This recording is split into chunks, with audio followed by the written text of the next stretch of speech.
Once again, it's a privilege to be welcomed into your homes. Today, we are reading from 1 Samuel chapter 9, verse 1 to 4, then continue from 17 to 19, then chapter 10, verse 1.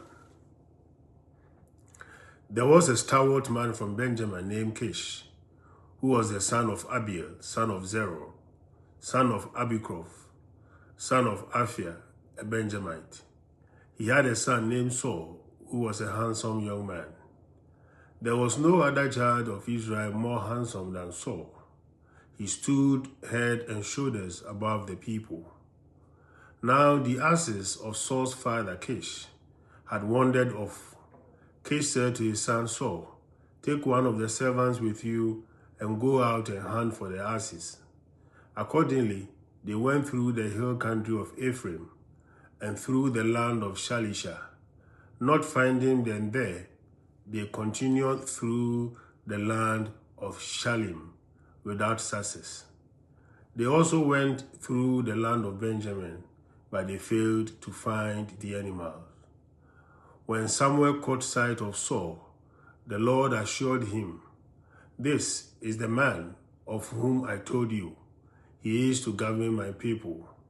Saul met Samuel in the gateway and said, "Please, tell me where the seer lives." Samuel answered Saul, "I am the seer. Go up ahead of me to the high place and eat with me today. In the morning, before dismissing you, I will tell you whatever you wish." Then from a flask he had with him, Samuel poured oil on Saul's head. He also kissed him, saying, "The Lord anoints you commander over his heritage. You are to govern the Lord's people Israel and to save them from the grasp of their enemies round about. This will be the sign for you that the Lord has anointed you commander over his heritage."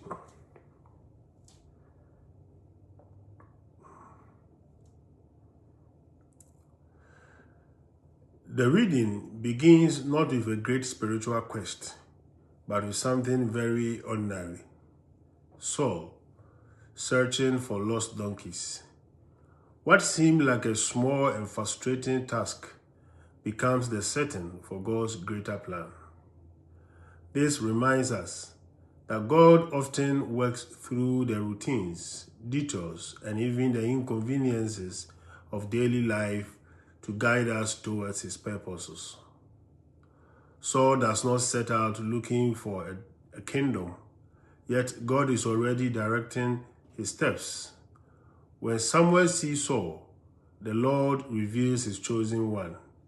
This shows that God's calls come not from human ambition, but from divine initiative.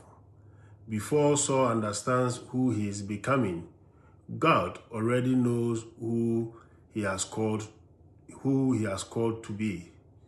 Samuel's words, "You are the one the Lord has chosen," affirm that God sees beyond appearances and present circumstances. Saul's anointing is a powerful sign that God equips those he calls. The oil poured over Saul's head symbolizes God's Spirit empowering him for the mission ahead. We are invited to trust God's guidance, even when our life seems directionless or unimportant. What we may see as delay or distractions may actually be God's way of leading us into a deeper purpose. Saul's story gently cautions us. Being chosen and anointed is a gift, but remaining faithful requires humility and obedience.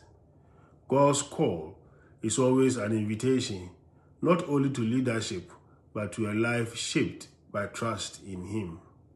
Dear friends, may we learn to recognize God's hand in the ordinary moments of our lives and remain open to his call wherever it may lead us. Shalom. Peace.